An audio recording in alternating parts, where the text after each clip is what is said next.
బహుశా కార్యకర్తలకు అనుకున్న మేరకు బహుశా నేను చేయలేకపోయి ఉండొచ్చు. కానీ ఇవాళ ఒకటే చెప్తా ఉన్నా, ఈరోజు ఈ కష్టాన్ని చూసిన వ్యక్తిగా చెప్తా ఉన్నా, రేపొద్దున ఇలా ఉండదు. రేపొద్దున జరిగే ప్రతి విషయంలోనూ వైఎస్ఆర్సీపీకి కార్యకర్తే నెంబర్ 1గా ఉంటాడని మాత్రం ఖచ్చితంగా చెప్తాను. ప్రతి కార్యకర్తకు నేను ఒకటే చెప్తా ఉన్నా, ఎవడెవడైతే మీకు అన్యాయం చేశాడో పర్వాలా, అన్యాయం చేయండి, చేయించుకుంటాం, టైం మీది, కానియండి, కొట్టండి అని చెప్పండి. ఆడు ఎవడు ఏం చేస్తా ఉన్నాడో పేరు రాసుకోండి. రెడ్ బుక్ అని నేను చెప్పను, కానీ పేరైతే రాసుకోండి. మీరు ఏ బుక్లో రాసుకున్నా పర్వాలా, పేరైతే మీరు రాసుకోండి.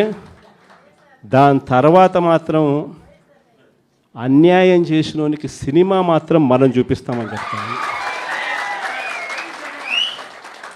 ఆ మనిషి రిటైర్డ్ అయి ఉన్నా కూడా లాక్కొని వస్తా, ఆ మనిషి దేశం ఇరిచిపెట్టిపోయినా లాక్కొని వస్తా.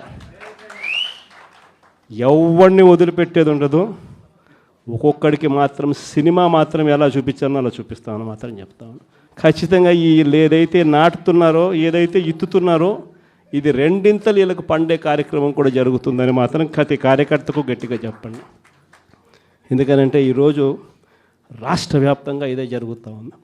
ఒక్కొక్కని కథ వింటూ ఉంటే నిజంగా మనసుకు బాధ కలుగుతుంది. ఆ బాధ ఎలాంటి బాధ అంటే చెప్పలేం. అసలు మంగళగిరిలో ఒక పాపను, కృష్ణవేణి మంగళగిరి పాప, సోషల్ మీడియా పాప తీసుకొని పోయి, ఆడపాపను కూడా, ఆడ కూతురని కూడా చూడుకోకుండా తీసుకొని పోయి హైదరాబాద్ నుంచి ఎత్తుకొని వచ్చి స్టేషన్లలో పెడతా ఉన్నారు. ఇంకొక పాప సుధారాణి, ఆ పాపను నెలలు ఈ స్టేషన్ నుంచి శ్రీకాకుళం నుంచి తిప్పినారు. శ్రీకాకుళం నుంచి కింద దాకా అన్ని స్టేషన్లు తిప్పుకుంటూ నెల రోజుల పాటు బెయిల్ రాకోకుండా తిప్పినారు. ఆడవాళ్ళను, ఆడ కూతుర్లను కూడా చూడుకోకుండా, కేవలం వీళ్ళకి వ్యతిరేకంగా పోస్ట్ పెట్టిందని. ఇంత దౌర్జన్యంగా జరుగుతూ ఉన్నారు. వంశీ అని ఇప్పటికి నెలన్నర అయిపోయింది. ఒక కేసులో బెయిల్ వస్తుంది, బెయిల్ వచ్చిన వెంటనే ఇంకొక కేసు, మళ్ళీ ఆ కేసులో బెయిల్ వస్తుంది, బెయిల్ వచ్చిన వెంటనే మళ్ళీ ఇంకొక కేసు. ఇప్పటికి 11 కేసులు. ఒక కేసు అయిపోయినాక ఒక కేసు, ఒక కేసు అయిపోయినాక ఒక కేసు. 2 నెలలు దాదాపుగా వంశీ ఈరోజు జైల్లోనే కనపడతా ఉన్నాడు. ఇంకొక దళితుడు, ఎక్స్ఎంపీ నందిగామ సురేష్, పాపం నెలన్నర రోజులు పాపం జైల్లో పెట్టారు. బెయిల్ రాకుండా అడ్డుకుంటూ జైల్లో పెట్టారు. మళ్ళా చివరకు కోర్టుల ద్వారా ఎంతో కష్టపడితే బెయిల్ వచ్చింది. వచ్చిన తర్వాత మళ్ళా 3 నెలలు 4 నెలలు తిరగకపోతే మళ్ళీ ఈరోజు నిన్న మళ్ళా కేసు.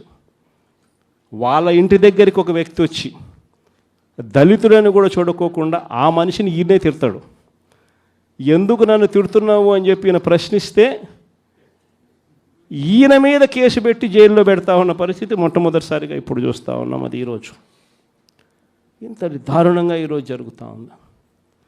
ఇలాంటి పాలన చూసిన తర్వాత చెప్తా ఉన్నా, ఆ బాధలో నుంచి చెప్తా ఉన్నా, ఏదైతే మీరు ఎత్తుతూ ఉన్నారో తప్పుడు సాంప్రదాయాన్ని నాటుతూ ఉన్నారు, తప్పుడు సాంప్రదాయాన్ని మీరు చాటుతూ ఉన్నారు. ఈ సాంప్రదాయం ఒక వృక్షం అవుతుంది. మీరు ఏదైతే ఇచ్చారో అది 2 ఇంతలు వెనక్కి తిరిగి మిమ్మల్ని తన్నే పరిస్థితిలోకి ఈ వ్యవస్థ తయారవుతుంది. ఇలాంటి పరిస్థితుల మధ్య ఈరోజు మనం అంతా కూడా ఏకమై ఒకటి చెప్తా ఉన్నాం, రాబోయే రోజుల్లో గట్టిగా పోరాటం చేద్దాం. సంవత్సరం అయిపోయింది కళ్ళు మూసుకొని కళ్ళు తెరిచేసరికి. ఇక కళ్ళు మూసుకొని కళ్ళు తెరిచేసరికి మరో 3 సంవత్సరాలు కూడా అయిపోతే దాని తర్వాత మాత్రం వచ్చేది మన ప్రభుత్వమే. మంచి రోజులు ఖచ్చితంగా మనకే వస్తాయి. ఒక చీకటి అయిపోయిన తర్వాత ఒక పగలు రాక తప్పదు అన్నది ప్రతి ఒక్కరూ గుర్తుపెట్టుకోమని ఈ సందర్భంగా కోరుతాను. ప్రతి అడుగులోనూ కూడా సంవత్సరం అయిపోయింది కాబట్టి ఇక రాబోయే రోజుల్లో ఇంకా ఉధృతంగా కూడా ఉద్యమాలు చేయాల్సిన పరిస్థితుల మధ్య మన పార్టీ ప్రయాణం సాగుతుంది.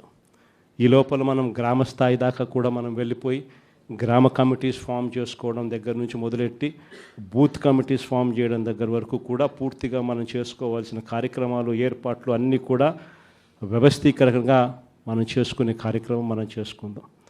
దాని తర్వాత ఉద్యమ బాట పట్టాల్సిన సమయంలో ఖచ్చితంగా ఉద్యమ బాట పడుతూ ఈ ప్రభుత్వం చేస్తూ ఉన్న తప్పులను ఎండగడుతూ ప్రభుత్వం చేస్తూ ఉన్న తప్పుడు పనులను ప్రజలకు ఎత్తి చూపుతూ మీ పాత్ర మీరు పోషించాల్సిన సమయం కూడా వచ్చింది అని చెప్పడానికి ఈ సమావేశాలన్నీ కూడా ఏర్పాటు చేసి మీ అందరి సహాయ సహకారాలు కూడా తీసుకునే కార్యక్రమం కూడా చేస్తూ ఉన్నాం.